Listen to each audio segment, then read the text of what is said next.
Hello everyone, welcome to Manoj Gyan Academy. पिछले video में आप लोग कुछ महत्वपूर्ण फार्मूला देखें और आज का वीडियो मैथ का सभी फार्मूला आप देखेंगे जो आपके एग्जाम के लिए बहुत ही महत्वपूर्ण है। ओके, तो अब हम जानते हैं विवेक्टर। विवेक्टर क्या होता है? डी इजकल टू आपका बी स्क्वायर माइनस 4ac। द्विघातीय सूत्र का फार्मूला क्या होता है? Minus B plus minus root under D divided by 2a।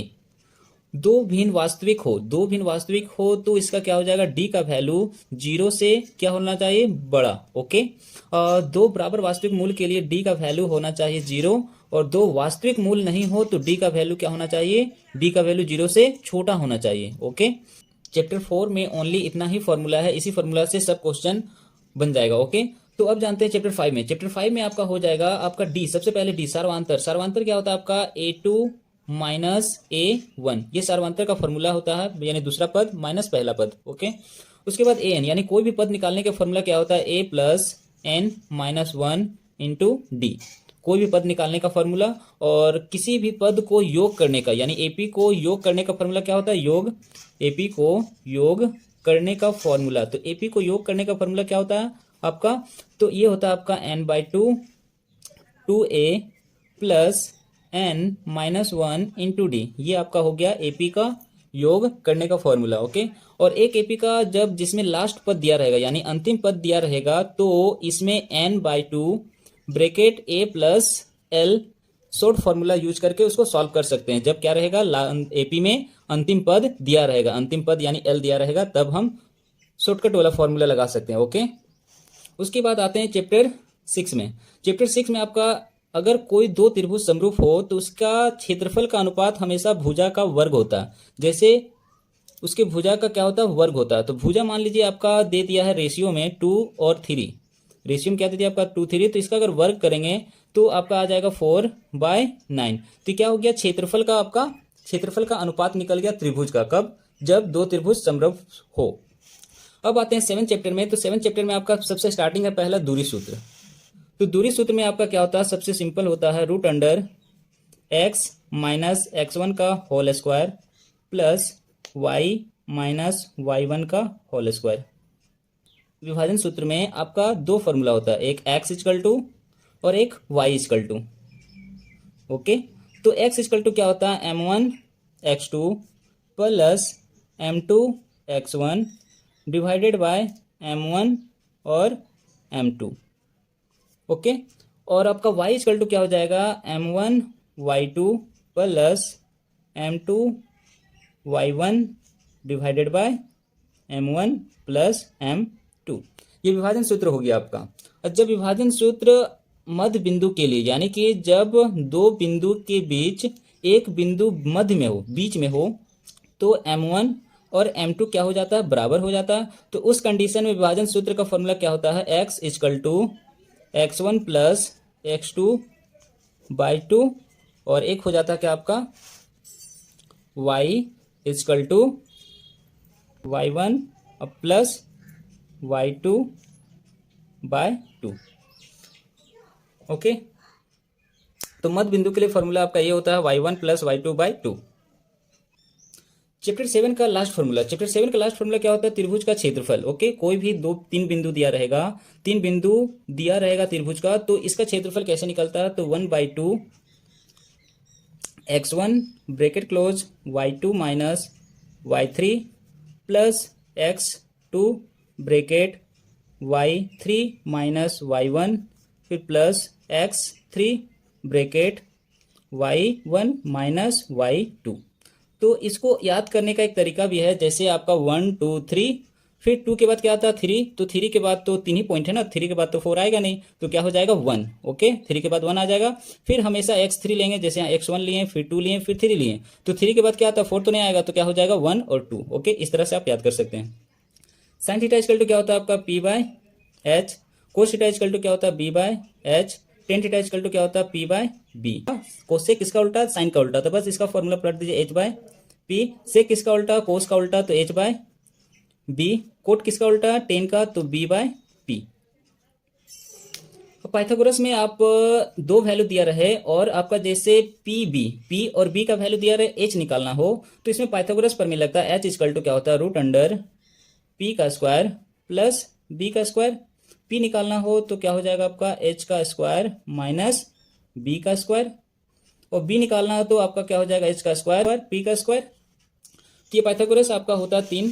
और अब आपका आ गया वैल्यू, साइन 0 डिग्री वैल्यू आपका 0 होता है, फिर साइन 30 डिग्री का वैल्यू 1/2 होता है, फिर साइन 45 डिग्री का वैल्यू 1/√2, साइन 60 डिग्री का वैल्यू √3/2, साइन 90 डिग्री का वैल्यू होता है आपका 1। ओके, तो अब इसी को साइन का वैल्यू अगर आप जान जाइएगा तो सबका वैल्यू ऑटोमेटिक निकल जाएगा। ओके, तो साइन का वैल्यू हम निकाल लिए और याद कर लिए। इसका एक ट्रिक भी होता है जो हम पहले वीडियो में आपको दिखाए हैं। तो सबसे पहले हम जानते हैं इसका ट्रिक, अगर देखना है तो आप प्रीवियस वीडियो देख सकते हैं। तो सबसे पहले अब साइन का वैल्यू आपका ये हो गया। अब इसी को कोस का वैल्यू निकालना होगा।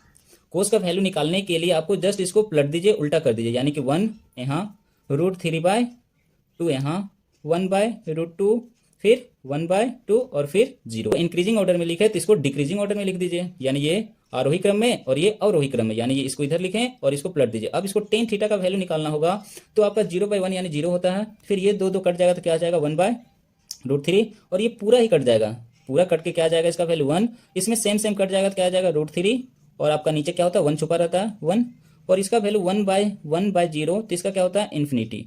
ओके, अब आपको पता है कोसेक किसका उल्टा है, कोसेक किसका उल्टा है तो साइन का उल्टा है, तो 0 को पलटेंगे तो क्या आ जाएगा 1/0, तो इसका इन्फिनिटी। फिर 1/2 को पलटेंगे तो क्या आ जाएगा 2, इसको पलटेंगे तो क्या आ जाएगा √2, और इसको पलटेंगे तो क्या आ जाएगा 2/√3, और इसको पलटेंगे तो आपका क्या आ जाएगा 1। सेक किसका उल्टा है तो कोस का उल्टा है, तो सेक 0 डिग्री का वैल्यू आपका क्या हो जाएगा 1, 1 को पलटेंगे तो क्या आ जाएगा 1, इसको पलटेंगे तो क्या आ जाएगा 2/√3, इसको पलटेंगे √2, और इसको पलटेंगे तो क्या आ जाएगा आपका 2, और इसको पलटेंगे तो आ जाएगा 1/0। तो 1/0 को क्या बोलते हैं इन्फिनिटी, अनंत, अपरिभाषित इसको ही बोलते हैं। कोट किसका होता है उल्टा तो 10 का, तो 0/1 यानी कि 1/0, इसको भी क्या होगा अपरिभाषित। इसको 1/√3 तो ये क्या हो जाएगा √3, फिर 1 का 1, और इसको पलटेंगे तो क्या हो जाएगा 1/√3, और इसका वैल्यू क्या हो जाएगा 0। तो ये सब का वैल्यू आप देख लें। अब इससे आपका क्वेश्चन बहुत ही आपको एग्जाम में ये हेल्प करेगा, और ये बहुत ही जरूरी होता है, इसको जरूर से जरूर याद करके ही जाइएगा। तो ट्रिग्नोमेट्री का कुछ फॉर्मूला और भी है, जैसे टेन थीटा इक्वल टू क्या होता है sine theta by cos theta. Cot theta equal to just इसका उल्टा हो जाता है, क्या हो जाता है आपका cos theta by sine theta. आपका sine 90 minus theta equal to क्या हो जाता है कोस थीटा, और sec 90 minus theta equal to क्या हो जाता है कोसेक थीटा, और tan 90 minus theta equal to क्या हो जाता है कॉट थीटा, और आपका sine square theta plus tan square theta equal to क्या होता है आपका 1। और ये सब जो फॉर्मूला आपको डायरेक्ट ऑब्जेक्टिव क्वेश्चन में डायरेक्ट आपको पूछ लेता है, तो ये सब जरूर से जरूर ही याद करके ही जाना है। तो 1 plus tan square theta equal to क्या हो जाता है sec square theta, 1 plus cot square equal to क्या होता है आपका cosec square theta, cosec square theta. Okay, या तो आपको पता ही है कि वृत्त की त्रिज्या क्या होता है आर इक्वल टू, फॉर्मूला आप लोग जानते होंगे आर इक्वल टू क्या होता है d/2, यानी कि व्यास का आधा होता है ना। तो वृत्त का व्यास आपका त्रिज्या का दुगना, और त्रिज्या क्या होता है व्यास का आधा। तो वृत्त की परिधि क्या होता है आपका 2πr, और वृत्त का क्षेत्रफल क्या होता है आपका, वृत्त का क्षेत्रफल हो जाता है आपका πr²। अर्धवृत्त का परिमाप, तो अर्धवृत्त का परिमाप क्या हो जाता है आपका πr प्लस 2r। अर्धवृत्त का क्षेत्रफल, अर्धवृत्त का क्षेत्रफल क्या है वृत्त का क्षेत्रफल πr², उसको क्या कर दीजिए हाफ यानी आधा कर दीजिए। वर्ग का क्षेत्रफल क्या होता है भुजा स्क्वायर, यानी कि a का स्क्वायर। वर्ग का परिमाप क्या होता है 4 गुना भुजा यानी 4a। आयत का परिमाप क्या होता है आपका 2 ब्रैकेट l प्लस b, और आयत का क्षेत्रफल क्या होता है l into b। Okay, next अब जानते हैं समबाहु त्रिभुज का क्षेत्रफल। समबाहु त्रिभुज का क्षेत्रफल क्या होता है √3π4 इंटू भुजा स्क्वायर। चाप की लंबाई, चाप की लंबाई क्या होता है θ/360 डिग्री इंटू 2πr। ये चाप की लंबाई। त्रिज्या खंड का क्षेत्रफल क्या हो जाता है θ/360 डिग्री इंटू πr²। वृत्तखंड का क्षेत्रफल, वृत्तखंड का क्षेत्रफल क्या हो जाता है आपका r² ब्रैकेट क्लोज θ/360 पाई -1/2 साइन थीटा। ये आपका क्या हो गया वृत्तखंड का क्षेत्रफल। चतुर्थांश का क्षेत्रफल आप लोग जानते होंगे, चतुर्थांश मतलब आपका, चतुर्थांश किसको बोलते हैं वृत्त का चौथा भाग, यानी कि πr²/4, तो इसी को कहते हैं चतुर्थांश πr²/4। अब आते हैं घन में, तो घन का वक्र पृष्ठीय क्षेत्रफल क्या हो जाता है आपका, घन का वक्र पृष्ठीय क्षेत्रफल 4a का स्क्वायर। घन का कुल पृष्ठीय क्षेत्रफल क्या हो जाता है 6a²। घन का आयतन क्या होता है आपका a का क्यूब। और घन का विकर्ण क्या होता है √3 इंटू ए। घनाभ का वक्र पृष्ठीय क्षेत्रफल क्या हो जाता है 2 bracket L plus B into H. और घनाभ के वक्र पृष्ठीय क्षेत्रफल को घनाभ के चार दीवारों का क्षेत्रफल भी कहते हैं। घनाभ का कुल पृष्ठीय क्षेत्रफल क्या होता है आपको पता ही होगा 2 bracket LB plus BH plus HL। Okay. घनाभ का आयतन क्या होता है आपका L into B into H. और घनाभ का विकर्ण क्या हो जाएगा √L का स्क्वायर प्लस B का स्क्वायर प्लस H का स्क्वायर। बेलन का वक्र पृष्ठीय क्षेत्रफल क्या हो जाएगा आपका 2πr/h। बेलन का कुल पृष्ठीय क्षेत्रफल क्या हो जाएगा आपका 2πr ब्रैकेट में h plus r। 2πr bracket में h प्लस r। बेलन का कुल पृष्ठीय क्षेत्रफल 2πr ब्रैकेट में h प्लस r। बेलन का आयतन क्या हो जाता है आपका πr² h। और शंकु का वक्र पृष्ठीय क्षेत्रफल क्या हो जाएगा πr/l। तो अब हम आते हैं शंकु का कुल पृष्ठीय क्षेत्रफल। शंकु का कुल पृष्ठीय क्षेत्रफल तो आपका शंकु का क्या होता है πr ब्रैकेट में। अब जानते हैं शंकु का कुल पृष्ठीय क्षेत्रफल क्या होता है πr ब्रैकेट में l प्लस r। ओके। शंकु का आयतन क्या हो जाता है 1/3 πr² h। शंकु का तिर्यक ऊंचाई जिसको क्या कहते हैं l। ठीक है। तो l इक्वल टू क्या होता है √h का स्क्वायर प्लस r का स्क्वायर। गोला का पृष्ठीय क्षेत्रफल क्या होता है 4πr²। गोला का आयतन क्या होता है 4/3 πr³। अर्धगोला का वक्र पृष्ठीय क्षेत्रफल क्या हो जाता है 2πr²। अर्धगोला का कुल पृष्ठीय क्षेत्रफल 3πr²। अर्धगोला का आयतन आपका क्या हो जाता है 2/3 πr³। अब जानते हैं छिन्नक का वक्र पृष्ठीय क्षेत्रफल। छिन्नक का वक्र पृष्ठीय क्षेत्रफल होता है πl ब्रैकेट में बड़की r प्लस छोटकी r। ओके। छिन्नक का कुल पृष्ठीय क्षेत्रफल क्या हो जाएगा आपका πl ब्रैकेट में बड़ा r प्लस छोटा r और प्लस πr² प्लस πr बड़ा वाला का स्क्वायर हो गया। छिन्नक का आयतन आपका हो जाता है 1/3 πh ब्रैकेट क्लोज बड़ी r का स्क्वायर प्लस छोटी r का स्क्वायर प्लस बड़ी r इंटू छोटी r। परिसर आपका ये आपका आ गया 14 चैप्टर का फॉर्मूला। तो 14 चैप्टर में आपका परिसर इक्वल टू क्या होता है आपका उच्च सीमा माइनस निम्न सीमा। उच्च सीमा माइनस निम्न सीमा। और वर्ग चिन्ह इक्वल टू क्या होता है उच्च सीमा प्लस निम्न सीमा बाय 2। उच्च सीमा प्लस निम्न सीमा बाय 2। माध्य इक्वल टू क्या होता है कुल योग बाय कुल संख्या।